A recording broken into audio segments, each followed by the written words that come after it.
So for today's second reading that you see in your bulletin, we're going to come back to that and other readings a bit later, so don't get confused. So we are in part 2 of a 3-part summer series on symbolism, imagery, and repeated themes of the Bible. About a month ago, we talked about the symbolism of trees. And as a reminder, the use of symbolism or imagery, the authors of the Bible used things from the natural world to help us understand supernatural concepts. And not just to understand them, but also to retain them. Images can bring up a lot of thoughts very quickly. So if you see a tree, at least in the Bible, I hope that you can think about the connection between heaven and earth, or people as plants. And not only do these repeated themes throughout Scripture help to make the Bible a whole lot more beautiful, but it also makes it more cohesive. And you can realize what a masterful work of art the Bible actually is, to be written by so many authors over millennia and yet have these repeated themes. And themes, these images, this use of symbolism, they also tell us to pay attention when we come across them in the text. When we see these themes appear, we can know that there are some significant spiritual truths going on beyond just what a surface level analysis of the text or the story will tell you. So today we're going to look at another crucial, vital use of symbolism in the Christian faith, which is bread. And like trees, bread, the symbolism of it tells the whole story of the Bible. Now, one of the great things about the use of symbolism, imagery, and these metaphors is that they are rich. There are many, many meanings that we could derive from each of these, especially as they appear in their different contexts. But overall, as we look at the use of symbolism of bread in the story of God as told in the Bible, we can boil it down to 2 main meanings. And as we talk about each meaning, we're going to hear some Bible passages that pertain to that meaning. So, meaning number 1 is provision or sustenance. Now, this one might be kind of obvious. Bread is for eating, and we need to eat. And in the Bible, we see that bread actually represents food in general. It was the main staple food for the people of the Bible. They ate it every day. So for them, bread equals food. It's kind of like in the Mandarin language of China, the word for rice is the same as the word for food. It's the staple. When they think about food, they think about rice. And so for the people of the Bible, when they thought about food, they thought about bread. So we can see as in these passages that we're going to look at that bread is daily. It's mundane. They ate it all the time. It wasn't that exciting for them. But yet, it can also be miraculous. So we're going to hear 3 stories about how God miraculously provided for his people in very different contexts and by very different means. So once again, as you listen, the theme to listen for is provision or sustenance.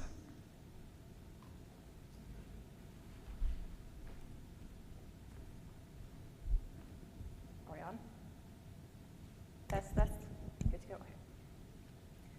So it had been about 2 months since the Lord miraculously rescued his people Israel from slavery in Egypt. And now the people were walking through the desert on the way to the Promised Land. And they began to complain to their leaders, Moses and Aaron. And they said, if only we had died back in Egypt. There we sat around pots of meat. We had all the food we wanted. But you have brought us out here into the desert to starve us all to death. But the Lord said to Moses, I will rain down bread from heaven for you. And this is what you are to command the people. Have them go out every day and gather just what they need for that day. And then on the 6th day, have them gather twice as much because the 7th day is the Sabbath. So Moses and Aaron said to the people of Israel, this evening, you will know that it was the Lord your God who brought you out of Egypt. You need to go louder.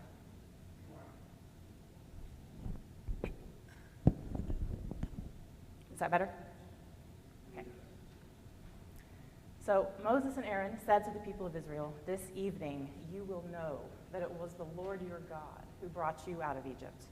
And in the morning you will see his glory." So that evening, tons of quail came and covered the whole camp. And then in the morning, a layer of dew came and covered the whole camp. And when the dew evaporated, there were these thin flakes like frost covering the desert floor. And when the people saw it, they said, "What is that?" And Moses said, "That is the bread the Lord has given you to eat. Now this is what he commands. You are to go out and gather just what you need for today. It should be about an omer per person in your tent." And an omer was, of course, a unit of measure. So the people obeyed. They went out. Some gathered much, some gathered little. But nobody gathered too much or too little, because when they measured it all out at the end of the day by the omer, everyone had exactly what they needed for that day. Exodus 16. Now, if we're going to talk about bread and miracles, we must talk about the prophet Elijah. Now, Elijah lived a few centuries after the manna situation in the desert, and he was a prophet. And he had delivered a prophecy to the evil King Ahab of Israel, that there was to be a terrible famine on the land for some years. Now, God knew that King Ahab wanted to kill Elijah. So he had Elijah go hang out by Kerith Brook.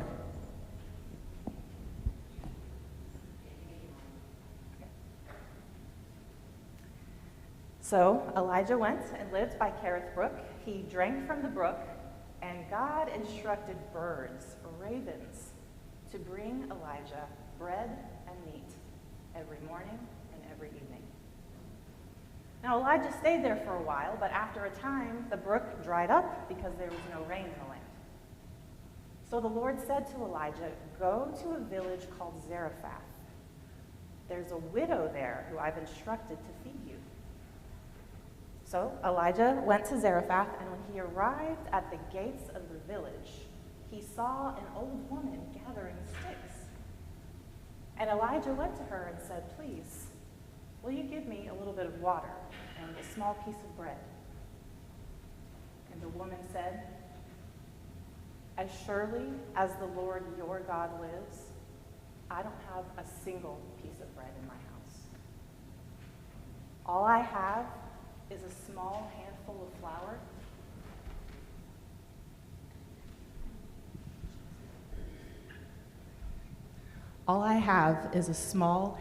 flour and a little bit of olive oil in my jars.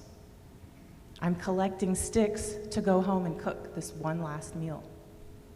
And then after that, my son and I will die." Well, Elijah said to her, "Don't be afraid. Go and do as you've said, but first, please, make me a little bread, and then use what's left over to make some for you and your son. Because this is what the Lord, the God of Israel, says. You will have enough flour and olive oil in your jars until the Lord sends rain and the crops grow again." So the widow did as Elijah said, and she and Elijah and her family had bread for many days, because there was always enough flour and olive oil in her jars, just like the Lord had promised through Elijah. 1 Kings 17. So, jumping forward a few more centuries to the time of Jesus. Now, Jesus had just received some terrible news that his cousin John had been murdered. So he wanted to go off and be by himself. So he went on a boat in a remote area of a Jewish region. Ruth read a passage about feeding 4,000 people. Those 4,000 people were Gentiles. They were from other nations. But before that happened, there was another miracle among the Jewish people, and that was here. So Jesus was out on the boat, but everybody heard where he went, and they came from all over the region to see him. So when Jesus pulled his boat back to shore, he saw this huge crowd, and he had compassion on them, and he healed their sick. Well, as it started to get dark, Jesus' disciples came to him and said, "Rabbi, we're out here in the middle of nowhere. It's getting late. Let's send these people away so that they can go into the towns and buy themselves some food." Jesus said, "They don't need to go away. You feed them." And his disciples said, But we only have 5 loaves of bread and 2 fish. And Jesus said, "Bring them to me." So he took the loaves and the fish, and he had everybody sit down on the grass. And he gave thanks to his Father for the food. And then he broke the bread and gave it to his disciples. And then they handed it out to all the people. And after everybody had eaten all they wanted, the disciples picked up 12 baskets of leftovers. And the people who ate that day were 5,000 men and many thousand other women and children. Matthew 14.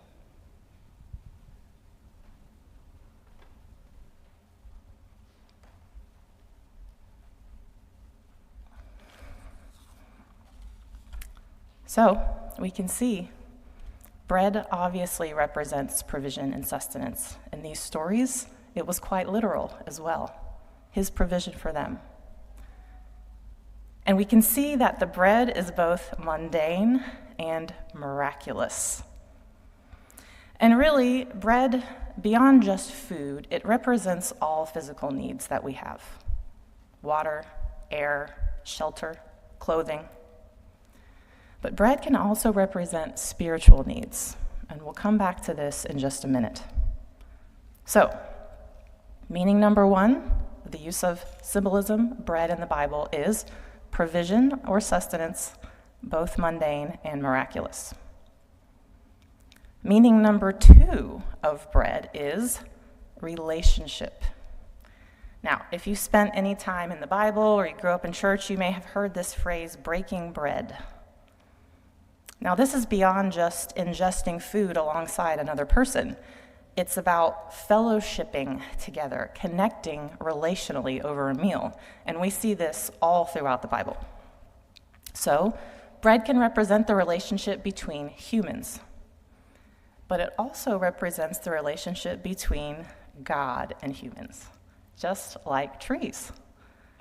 Here we have one idea, one theme that shows up in 2 different symbols in the Bible.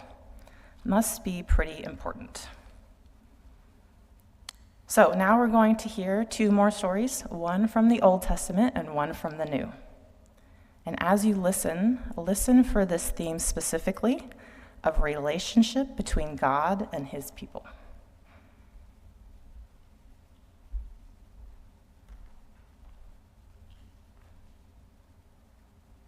So, before Jesus raised from the dead, God would dwell with his people in a tent called the tabernacle. And the Lord gave his people Israel many commands and instructions for how to live so that he could physically dwell among them in his holiness. And for those who were the leaders of the tabernacle, the priests, he gave this special instruction. You are to bake 12 flat loaves of bread, each one made of 4 quarts of the choicest flour. And you are to place these loaves on the pure gold table in the tabernacle. Place them in 2 stacks of 6 loaves each, and place a little aromatic frankincense near each stack to mark it as a representative offering a special gift to the Lord from you are to set out this bread every Sabbath day because it is an ongoing expression of the eternal covenant. Leviticus 24. Now, many, many centuries later, Jesus was in Jerusalem for the yearly festival of unleavened bread. This was a festival that God commanded his people to celebrate every year to commemorate how he miraculously brought them out of Egypt. And a special night of this festival was the Passover. So it was the night of the Passover. It was the night before Jesus was to be crucified.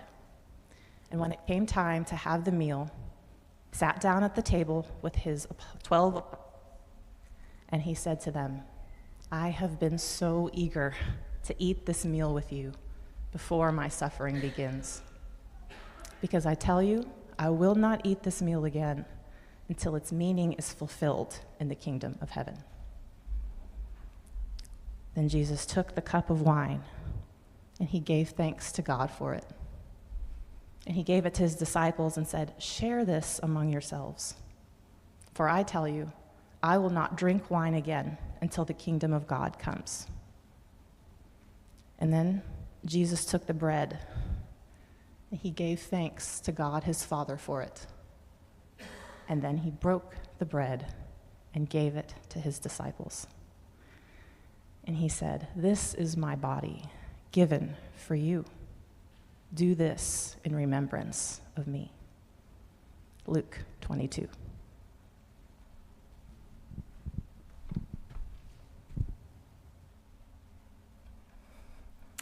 So we can see that just like trees, bread tells the whole story of the Bible. The connection between God and man made possible by a loving God who provides what we need. So this bread that you heard about in Leviticus was referred to as the bread of the presence. It allowed for God to dwell with humans before the resurrection of Jesus. The text tells us it was an ongoing expression of the eternal covenant. It was a gift back to God. He provided for them, and then they gave it back. That's what a covenant relationship looks like. And then, going to the Last Supper, Jesus, the Son of God, reveals himself as the sacrificial offering. He is the bread. He has become the bread of the presence. And he reveals himself as the sacrificial offering using the symbolism of bread. It's really beautiful. So, while bread is both mundane and miraculous, as we've seen, it is also paradoxically both daily and eternal.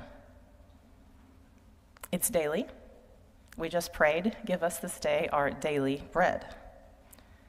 In the story of the manna in the desert and the bread for Elijah, both by the ravens and by the widow, the Lord didn't back up a semi-truck full of bread and just dump it out for them to stockpile. He gave them what they needed every day. Just exactly the right amount. And I think that this was meant to be for them a daily reminder that it is God who supplies our needs. And he supplies our needs not just physically, but emotionally and mentally and spiritually as well. In another famous story about bread, Jesus was in the desert being tempted by the devil for 40 days while he was fasting. And the devil tried to get him to turn some stones into bread because he knew Jesus was hungry. But Jesus replied, man does not live by bread alone, but by every word that comes from the mouth of God. Jesus understood that physical needs are absolutely crucial, but there's a greater need that we have. Spiritual food, the connection with God, is what keeps us going. Now, here's a question. Could you eat once a week and survive? Probably. Could you eat once a week and thrive? No. And it's the same with our spiritual connection with God.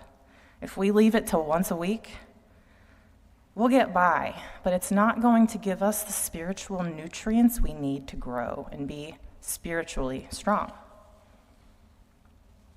So we need it daily. Bread is daily, but it's also eternal. You know, one of my very favorite phrases in the whole Bible has become this one: the bread is an ongoing expression of the eternal covenant. The Bible is so kind to just give us the meaning of the bread symbolism right there in a short phrase. That's so profound. The relationship between God and his people is eternal. So next time you take communion and you eat some bread, think about this, that it is an ongoing expression of the eternal covenant between you and God. And when you pray, "Give us this day our daily bread," think about this. Think about the Israelites going out every single day and gathering this manna, grinding it into flour and making bread every day. And when Jesus says he is the bread of life, you can think about all of these meanings coming together. He is what we need each and every day to survive and thrive. People need food as it's as basic a need as water and air. But even more than we need food, we need the Word made flesh. He is God's provision for us. He is the daily bread. He made that clear when he said, "This is my body given for you." Just like the manna and the widow's flour and oil and the loaves that Jesus multiplied to feed 4,000 and 5,000, Jesus himself is a miraculous gift from God the Father to sustain and feed us. And Jesus is the bread of the presence. He's the means by which we can be in covenant relationship with the God of the universe. Whoa. Now, I'm sure that you know as well that Jesus was born in a little town called Bethlehem. But do you know what Bethlehem means? It's a Hebrew word that Beit Lechem, which means the house of bread. God ordained that the Savior of the world, who claimed to be the bread of life, would come from the house of bread. Do you think God also enjoys symbolism and finds it quite important? So I want to end by reading this excerpt from John chapter 6. Jesus said, "I tell you the truth. Moses didn't give you bread from heaven. My Father did. And now he offers you the true bread from heaven. The true bread of God is the one who comes down from heaven and gives life to the world." And the people listening to him said, "Sir, give us that bread every day." And Jesus replied to them, "I am the bread of life.